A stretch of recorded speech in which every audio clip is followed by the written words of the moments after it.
NDA സ്ഥാനാർത്ഥിയെ സംബന്ധിച്ചിടത്തോളം ആവേശത്തിന്റെ ഒരു പര്യവസാനത്തിലേക്ക് കടക്കുകയാണ്. പത്തനംതിട്ട സംബന്ധിച്ചിടത്തോളം എൻ.ഡി.എ ഏറ്റവും ശുഭപ്രതീക്ഷയോടുകൂടി കാണുന്ന മണ്ഡലമാണ്. പരസ്യ പ്രചാരണം അവസാനിക്കുന്ന ഇന്ന് അദ്ദേഹം മണ്ഡല പര്യടനം നടത്തിക്കൊണ്ടിരിക്കുകയാണ്. അമ്പലക്കടവ് മുതൽ കുമ്പഴ വരെയുള്ള ഭാഗങ്ങളിലാണ് ഇന്ന് അദ്ദേഹത്തിന്റെ പര്യടനം. ഉച്ചയ്ക്ക് 2:30 കൂടി പര്യടനം അവസാനിപ്പിക്കും. ഉച്ചയ്ക്ക് ശേഷം കൊട്ടിക്കലാശം നടക്കുന്ന അബാൻ ജംഗ്ഷനിലേക്ക് സ്ഥാനാർത്ഥി എത്തും.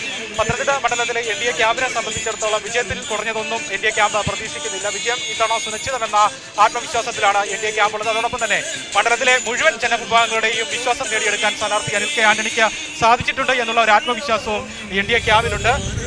ഒരു 1.5 മാസം നീണ്ടുനിന്ന തെരഞ്ഞെടുപ്പ് പ്രചാരണം അതിന്റെ ക്ലൈമാക്സിലേക്ക് എത്തുകയാണ്. മണ്ഡലത്തിൽ എൻ.ഡി.എക്ക് അനുകൂലമായി പല ഘടകങ്ങളും ഈ സമീപ ദിവസങ്ങളിലും ഉരുത്തിരിയുന്ന സംഭവ വികാസങ്ങൾ ഉണ്ടായിരുന്നു. ബിലീവേഴ്സ് ചർച്ചിന്റെ പരസ്യ പിന്തുണയടക്കം എൻ.ഡി.എക്ക് ലഭിക്കുന്ന സാഹചര്യമുണ്ടായി. എത്രത്തോളം ആത്മവിശ്വാസത്തിലാണ്? തീർച്ചയായിട്ടും വിജയിക്കും. ഈ തെരഞ്ഞെടുപ്പിൽ നരേന്ദ്രമോദിജി നയിക്കുന്ന ദേശീയ ജനാധിപത്യ മുന്നണിക്ക് 400-ലധികം സീറ്റും ബി.ജെ.പിക്ക് 370 സീറ്റും കിട്ടുമ്പോൾ അതിലൊന്ന് തീർച്ചയായിട്ടും പത്തനംതിട്ടയായിരിക്കും. അതിലൊരു സംശയവുമില്ല. ഇന്ന് ഇത് ചരിത്രത്തിൽ ആദ്യമായിട്ടാണ് ഒരു തെരഞ്ഞെടുപ്പ് ഇങ്ങനെ നടക്കുന്നത്. 2 തവണ പ്രധാനമന്ത്രി ഒരാൾ 3ാമത്തെ ടേമിന് പോകുന്നു. ആ 3ാമത്തെ ടേമിന് പോകുമ്പോൾ ഒരു ആൻറ്റി ഇൻകംബൻസി ഇല്ല. എന്നാൽ രാജ്യം മുഴുവൻ ഒരു പ്രോ മോദി വേവാണ്. ഇന്ന് അത് കേരളത്തിലും പ്രതിഫലിക്കും. അതുപോലെ തന്നെ ഈ മണ്ഡലത്തിൽ എനിക്ക് അനുകൂലമായ മറ്റൊരുപാട് കാര്യങ്ങളുണ്ട്. ഇപ്പോൾ ഇവിടെ നിൽക്കുന്ന 2 സ്ഥാനാർത്ഥിക്കെതിരെയും വലിയ ജനവികാരമാണ്. എൽ.ഡി.എഫ് സർക്കാർ എൻ്റെ കഴിഞ്ഞ 8 വർഷത്തെ പ്രവർത്തനങ്ങളിൽ ജനങ്ങൾ ഒട്ടും സംതൃപ്തരല്ല. ഇവിടെ ഇന്ന് സംസ്ഥാനം വലിയ കടക്കണിയിലാണ്. ഇന്ന് ജീവനക്കാർക്ക് സാലറിയും പെൻഷനും പോലും കൊടുക്കാൻ സാധിക്കുന്നില്ല. സാലറിയും പെൻഷനും ഇവിടെ അങ്ങനെ ഒരു സർക്കാരിനിവിടെ വികസനമൊന്നും കൊണ്ടുവരാൻ സാധിക്കില്ലെന്നുള്ള കാര്യം ജനങ്ങൾക്ക് വളരെ വ്യക്തമായിട്ടറിയാം. പിന്നെ പഴയ ധനകാര്യ മന്ത്രി തന്നെയാണ് ഇവിടെ മത്സരിക്കുന്നത്. ഇത്രയും സാമ്പത്തിക പ്രതിസന്ധി ഉണ്ടാക്കിയില്ല പ്രധാന ഉത്തരവാദി ഇദ്ദേഹമാണെന്നാണ് നാട്ടുകാർ പറയുന്നത്. പിന്നെ അതോടൊപ്പം തന്നെ മറ്റ് സ്ഥാനാർത്ഥി ശ്രീ ആന്റോ ആന്റണി 15 വർഷമായിട്ട് ഇവിടെ എം.പി ഉണ്ടായിട്ട് ഇവിടെ വികസന മുരടിപ്പ് മാത്രമേ ഉള്ളൂ. ഇന്നത്തെ ജനങ്ങൾക്ക് അവസരങ്ങൾ വേണം. ഇന്നത്തെ ജനങ്ങൾക്ക് തൊഴിലവസരങ്ങളും അടിസ്ഥാന സൗകര്യങ്ങളും ലോകാന്തര നിലവാരമുള്ള വികസനവും ഇതൊക്കെയാണ് വേണ്ടത്. ഇതൊന്നും ഈ 2 മുന്നണികൾക്കും ചെയ്യാൻ സാധിക്കത്തുള്ള കാര്യം ജനങ്ങൾക്ക് വളരെ വ്യക്തമായിട്ടറിയാം. അവരുടെ മാറ്റം ആഗ്രഹിക്കുന്നു. നമ്മുടെ ദേശീയ പ്രകടന പത്രികയിൽ തന്നെ 4 സമുദായങ്ങളെയാണ് ഏറ്റവും കൂടുതൽ ഫോക്കസ് ചെയ്യുന്നത്. ഗരീബ്, യുവ, അന്നദാത, നാരി. അതായത് ഇവിടുത്തെ പാവപ്പെട്ടവർ, ഇവിടുത്തെ യുവതി യുവാക്കൾ, ഇവിടുത്തെ മഹിളകൾ, ഇവിടുത്തെ കർഷകർ. ഈ മണ്ഡലത്തിൽ ഏറ്റവും കൂടുതലുള്ളവർ ഇവരൊക്കെ തന്നെയാണ്. ഈ മണ്ഡലത്തിൽ വനിതാ വോട്ടർമാർ പുരുഷ വോട്ടർമാരെക്കാൾ ധാരാളമുണ്ട്. അതുപോലെ 19 കോളേജുകളുണ്ട്, ഒരുപാട് യുവതി യുവാക്കളുണ്ട്, അതുപോലെ ഒരുപാട് കർഷക സമൂഹമുണ്ട്. അപ്പോൾ ഇവരുടെ എല്ലാം പ്രതിസന്ധികൾ പരിഹരിച്ച് മുന്നോട്ട് പോകാനും ഇവർക്ക് അവസരങ്ങളും വികസനവും കൊടുക്കാൻ നരേന്ദ്രമോദിജിയെ പ്രതികരിക്കുന്ന ഒരു സ്ഥാനാർത്ഥിക്ക് മാത്രമേ സാധിക്കത്തുള്ളൂ. ഇവിടെ കേന്ദ്ര പദ്ധതികൾ വരാതെ ഇവിടെ വികസനം നടക്കില്ല. ഇതെല്ലാം ഇതൊക്കെ ജനങ്ങൾക്ക് വളരെ വ്യക്തമായിട്ടറിയാം. ഇന്ന് കഴിഞ്ഞ 7-8 ആഴ്ചയായിട്ട് ഞാൻ ഈ മണ്ഡലത്തിലുണ്ട്. എല്ലാവരും എന്നോട് വളരെ വ്യക്തമായി പറയുന്നൊരു കാര്യം, ഒരുപാട് പേരെ കണ്ടു. ഇപ്പം ആയിരക്കണക്കിന്, ഇപ്പം ഞാൻ ഓരോ പോകുന്നിടത്തൊക്കെ ആയിരക്കണക്കിന് ആൾക്കാർ എന്നോട് പറയുന്നൊരു കാര്യമുണ്ട്. അതായത് നമ്മൾ ചരിത്രത്തിൽ ഇതുവരെ അവരും അവരുടെ കുടുംബവും കോൺഗ്രസിനോ കമ്മ്യൂണിസ്റ്റിനോ കേരള കോൺഗ്രസിനോ ഒക്കെ മാത്രം വോട്ട് ചെയ്തവരാണ്. പക്ഷേ ഇപ്രാവശ്യം അവരെല്ലാവരും പറയുന്നത് നമ്മൾ ജീവിതത്തിൽ ആദ്യമായിട്ട് നമ്മൾ ബി.ജെ.പിക്ക് വോട്ട് ചെയ്യാൻ പോവുകയാണ്. ജീവിതത്തിൽ ആദ്യമായിട്ട് എനിക്ക് വോട്ട് ചെയ്യാൻ പോവുകയാണ്. ജീവിതത്തിൽ ആദ്യമായിട്ട് അവർ നരേന്ദ്രമോദിജിക്ക് വോട്ട് ചെയ്യാൻ പോവുകയാണ്. കോൺഗ്രസിനെയും കമ്മ്യൂണിസ്റ്റ് പാർട്ടിയും എൽ.ഡി.എഫിനെയും യു.ഡി.എഫിനെയും എല്ലാം ഇവർ തിരസ്കരിച്ച് കഴിഞ്ഞു. അപ്പോൾ ഇതെല്ലാം ഈ തെരഞ്ഞെടുപ്പിൽ പ്രതിഫലിക്കും. ഇതൊക്കെ കാരണം തന്നെ വലിയ ഭൂരിപക്ഷത്തോടെ ഇവിടെ ഞാൻ വിജയിക്കും.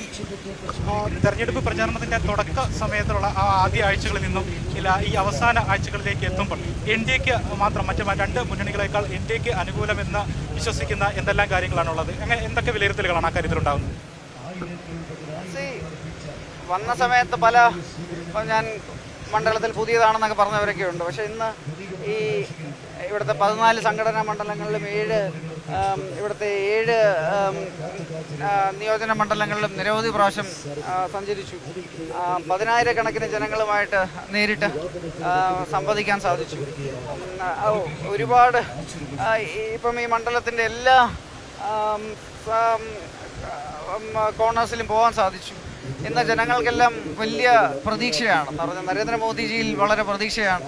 അദ്ദേഹത്തിൻ്റെ ഒരു സ്ഥാനാർത്ഥി ഇവിടെ ബി.ജെ.പിയെ പ്രതിനിധീകരിക്കുന്ന ഒരു സ്ഥാനാർത്ഥി ഇവിടുന്ന് വിജയിച്ചു കഴിഞ്ഞാൽ ഈ മണ്ഡലത്തിൽ ഒരുപാട് വികസനം വരും, അവസരങ്ങൾ വരും. ഇവിടെ ഒരുപാട് പൊട്ടൻഷ്യലുള്ളൊരു മണ്ഡലമാണ്. ഇപ്പം വലിയൊരു മെഡിക്കൽ ഹബ്ബാക്കാനും ടൂറിസ്റ്റ് ഹബ്ബാക്കാനും ഒരു റിലീജിയസ് കൾച്ചറൽ ഹബ്ബാക്കാനും ഇതിനൊക്കെ പൊട്ടൻഷ്യലുണ്ട്. പുതിയ വ്യവസായങ്ങൾ കൊണ്ടുവരാനും സംരംഭകർക്കൊരു പ്രോ ബിസിനസ് ഇവിടെ ഒരുപാട് സംരംഭകർ വന്ന ഓൺട്രപ്രണർഷിപ്പൊക്കെ ഒരുപാട് എൻകറേജ് ചെയ്യാൻ പറ്റുന്ന ഒരു സ്ഥലമാണ്.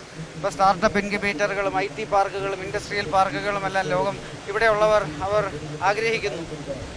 അപ്പം ഇന്ന് അവരുമൊക്കെ ആയിട്ട് സംവദിക്കാൻ സാധിച്ചപ്പോൾ ഒരു കാര്യം മനസ്സിലായത് ജനങ്ങൾക്ക് ഇന്ന് മാറ്റത്തിന് ഒരുപാട് ആഗ്രഹമുണ്ട്. അവർക്ക് ഒരുപാട് പ്രതീക്ഷയുണ്ട്. ഇന്ന് അവർക്ക് ഒരുപാട് പ്രതീക്ഷയുണ്ട്. ഒരു BJP സ്ഥാനാർത്ഥി ഇവിടെ ജയിച്ചാൽ ഇതൊക്കെ നടക്കുമെന്നുള്ളത്. എന്താണ് 2 ദിവസം മാത്രമാണ് വോട്ടെടുപ്പിനുള്ളത്. ഈ പത്തനംതിട്ട മണ്ഡലത്തിലെ വോട്ടർമാരോട് പൊതുവായി എന്താണ് പറയാനുള്ളത്? ഇത് മാറ്റത്തിൻ്റെ സമയമാണ്. ഇന്ന് ഇന്ത്യ നരേന്ദ്രമോദിജിയുടെ നേതൃത്വത്തിൽ ഇന്ന് ലോകശക്തിയായി മാറുന്നു. ലോകത്തിൻ്റെ തന്നെ ഒരു വിശ്വഗുരുവായി മാറുന്നു. ആദ്യത്തെ 67 വർഷത്തിൽ കാണാത്ത രീതിയിലുള്ള വികസനങ്ങളും സശക്തീകരണ പരിപാടികളുമെല്ലാം നടക്കുന്നു. ഇന്ന് ഇന്ത്യയിലെ 140 കോടി ജനങ്ങളെ ഒരുമിച്ച് മുന്നോട്ട് കൊണ്ടുപോയ ഒരു വികസിത ഭാരതമാക്കാനാണ് നരേന്ദ്രമോദിജി ശ്രമിക്കുന്നത്. ഇന്ന് ഇന്ത്യയിലെ ഓരോ വീട്ടിലും നരേന്ദ്രമോദിജി തുടങ്ങി വെച്ച 300ഓളം പദ്ധതികളിലെ ഏതെങ്കിലും ഒരു ബെനിഫിഷ്യറിയാണ്. കേരളത്തിലും അത് തന്നെയാണ്. ഇന്ന് മാറി മാറി വരുന്ന UDF LDF സർക്കാരുകളും അതുപോലെ മാറി മാറി ഇവർ തിരഞ്ഞെടുക്കപ്പെടുന്ന ജനപ്രതിനിധികളും ജനങ്ങളെ പുറകോട്ടാണ് കൊണ്ടുപോകുന്നത്. ഇനി ഇന്ത്യക്കൊപ്പം മുന്നോട്ട് ചലിക്കാൻ ഇന്ന് ഇന്ത്യ ഒരു വികസിത രാജ്യമായി മാറുമ്പോൾ കൂടെ കേരളവും പത്തനംതിട്ടയും എല്ലാം വികസിച്ച് ഇതും ഒരു റോൾ മോഡൽ മണ്ഡലമായി മാറാൻ ഇത് മാറ്റത്തിൻ്റെ സമയമാണ്. അത് കാരണം ഇപ്രാവശ്യം എല്ലാവരും താമരയടയാളത്തിൽ എന്നെ വോട്ട് രേഖപ്പെടുത്തി വിജയിപ്പിക്കണം. തീർച്ചയായും വിജയം സുനിശ്ചിതമെന്ന ആത്മവിശ്വാസം തന്നെയാണ് NDA സ്ഥാനാർത്ഥിക്കുള്ളത്. ആ ഒരു കാര്യം തന്നെയാണ്, ആ ഒരു ആത്മവിശ്വാസം തന്നെയാണ് NDA ക്യാമ്പിനുള്ളത്. വിജയത്തിനപ്പുറം ഒന്നും പ്രതീക്ഷിക്കാതെ തന്നെയാണ് ഇന്ന് കൊട്ടിക്കലാശത്തിലേക്ക് NDA ക്യാമ്പും നീങ്ങുന്നത്. ഉച്ചയ്ക്ക് ശേഷം അബാൻ ജംഗ്ഷനിലാണ് NDAയുടെയും കൊട്ടിക്കലാശം നടക്കുന്നത്.